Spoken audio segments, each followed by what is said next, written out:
Yeah. Man, I swear to God, if you film that, you'll get fired.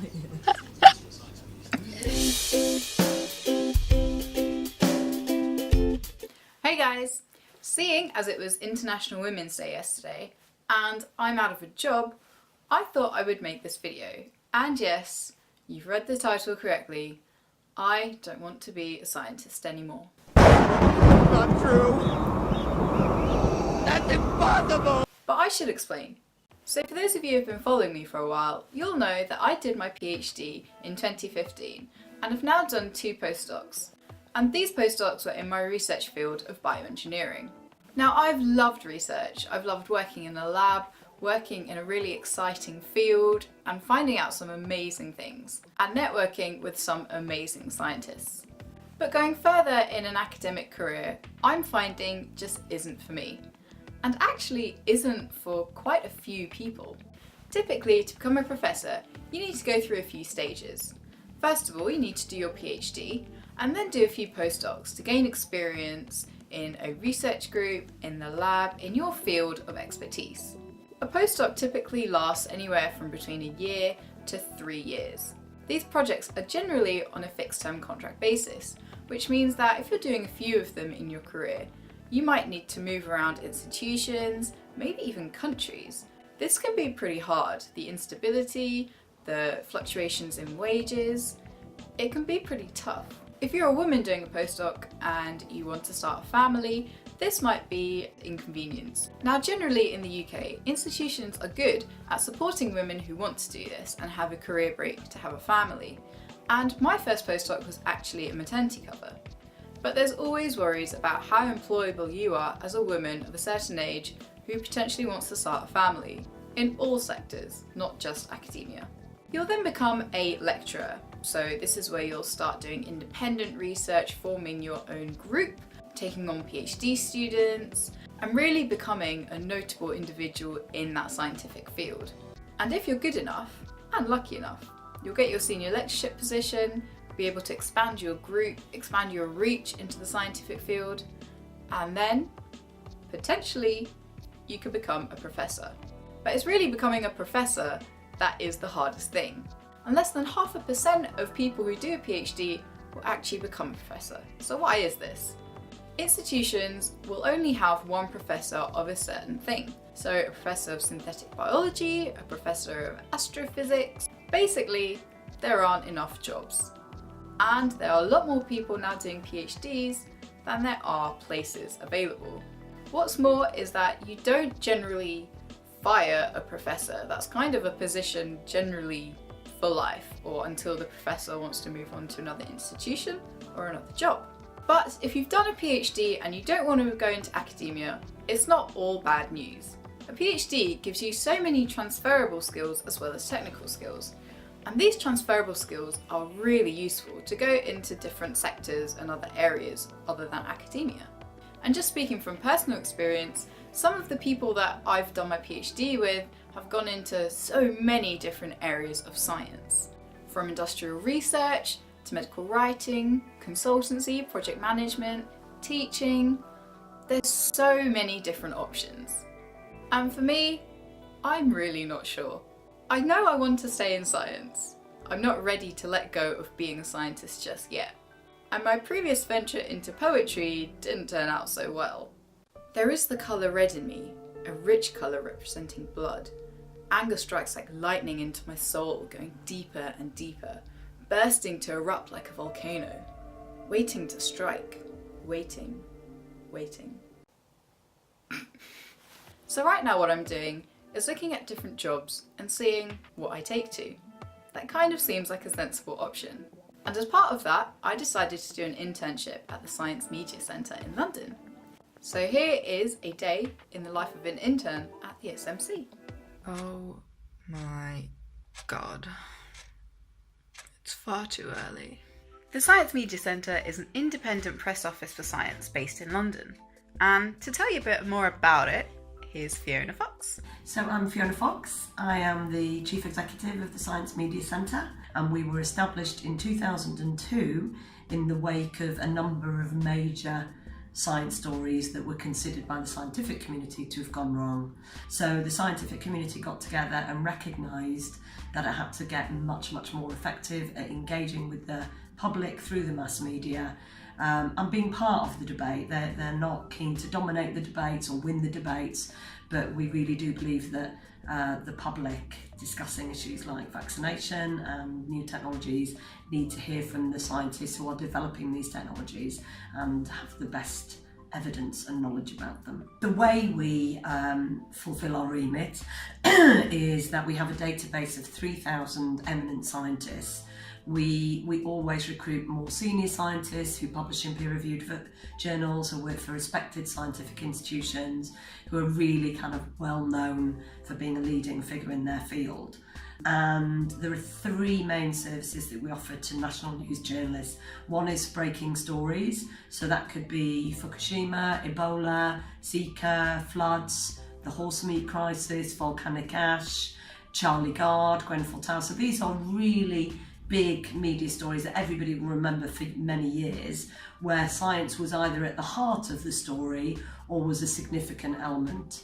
When the story breaks, we go straight to that database and we will get quotes from them, comments, links to studies they've done, and we will literally proactively into every inbox of every news journalist in the country say, here are experts on Fukushima radiation who know everything about the design of nuclear power plants, who know everything about what levels of radiation could cause harm to humans or the environment, and they are here. Here's their mobile phone number, here's where you could reach them, and here's what they think. The second service we offer is slightly calmer, and that is, again, if you go back to our remit of improving the quality of science that's reaching the public, you have to look at the kind of daily diet of a national newspaper's science coverage, and it is the journals. There are 10 to 15 scientific journals which have a big media relations operation. So the journalists, science, health, environment journalists on every national news outlet receive these press releases every week saying, here's 3 stories in the Lancet this week which we think you ought to report. We, the Science Media Centre staff, get them at the same time as the journalist, which is fantastic. So we see it 2 or 3 days before the embargo lifts, and we're able to identify the ones that could be misreported. So we will go back to that same database and ask those experts to read the study and to give us a short comment, not telling us everything they've ever known about pesticides or cancer in coffee, but to look at that study and say, based on this study, readers should treat this claim with caution because it's only done in mice, it's a very small study, or the exact opposite.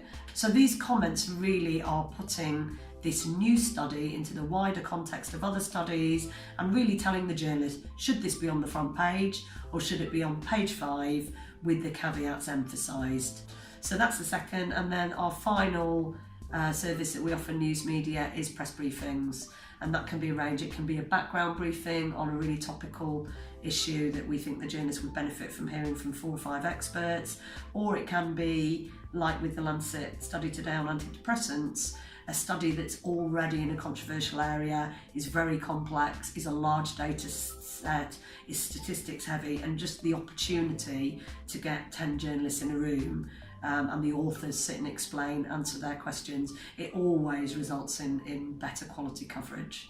Because the SMC is in London, it means that, like most Londoners, I've got a fairly long commute, and it's definitely more than what I'm used to in Edinburgh, so I'd best get out of the house.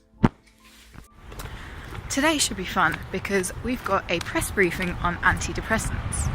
Although the SMC holds loads of press briefings a year, a lot of interns won't get to see maybe 3 during their time, and I got to see 3 within my first week of working there.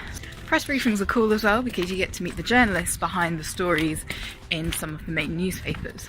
It's really interesting to see what types of questions the journalists ask about scientific stories, and from an academic perspective, sometimes they're not the things which I would think would be important in a paper.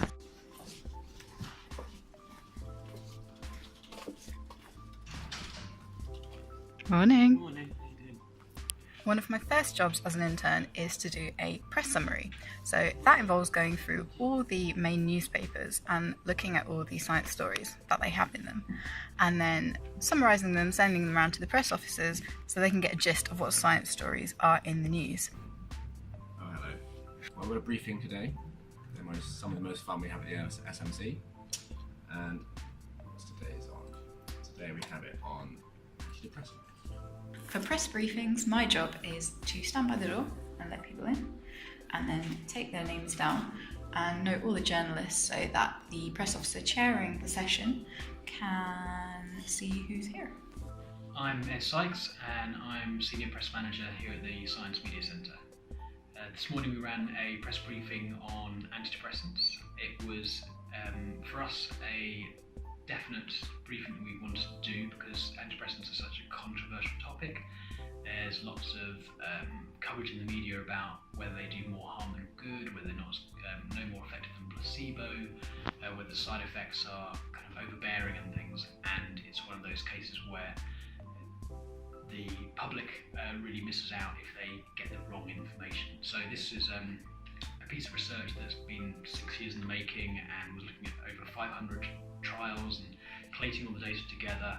Had been done really objectively and was really able to give a brilliant overview of what was going on. I'm very proud of this. It's like my first son. All the science we spoke to about it said it was a top piece of research, so for us it ticked many boxes. So we decided to run a briefing, and we had a good turnout with journalists from Mail, Times, Telegraph, BBC, Guardian, Reuters. Asked some great questions. The Sun asked some very good questions as well, and we got some, hopefully, some really good coverage. We'll see what happens tomorrow, and what the headlines will be. What did you think of the briefing, Sophia? I thought it was very interesting. I definitely think that it would be interesting if they could do one with people who have minor depression as opposed to just manic or major. I'm not sure what the differentiation is. I do need to read the paper.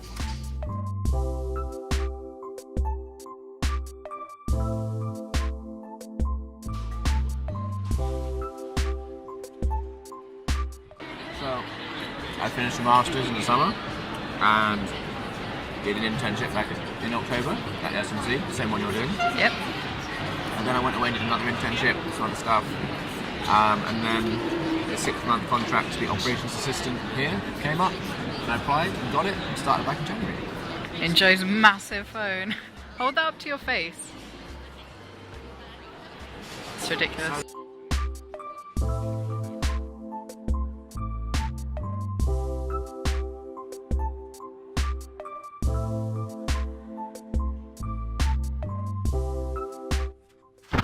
You go out to lunch for an hour, come back.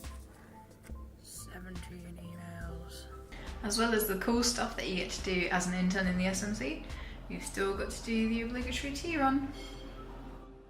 But what a selection of tea we have.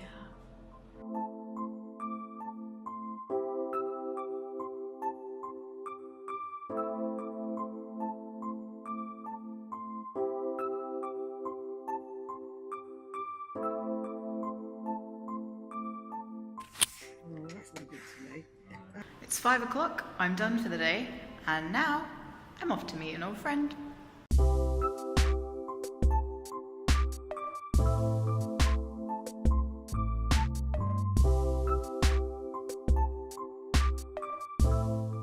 So that's where I'm at now. I want to come out of academic research, but that doesn't mean I want to stay out forever. I'm really interested in what you guys think. I don't know what I want to do next. Do you? Are any of you guys in this situation? Do any of you guys want to go into academia and really go and be a professor? Or are you like me? Are you thinking about doing a PhD and maybe you don't know the route yet and you're worried about it? I would love to know what you're thinking, so leave your comments and hopefully we can start up a conversation. And just remember, not all scientists wear white coats. So thank you for watching my video, guys. I hope it was helpful or maybe just enlightening, or maybe you can just laugh at my awful poetry. If you want to know more about the Science Media Centre, you can go to the description box I've put a link there to their website where you can see what they do, what they produce, and maybe apply for an internship if you're interested. I know it's helped me see a side of science that I didn't really know was there, but actually found kind of fun. And if you want to check out more of my content, go to my channel and subscribe if you like it. But as always, thanks for watching and have a wonderful day.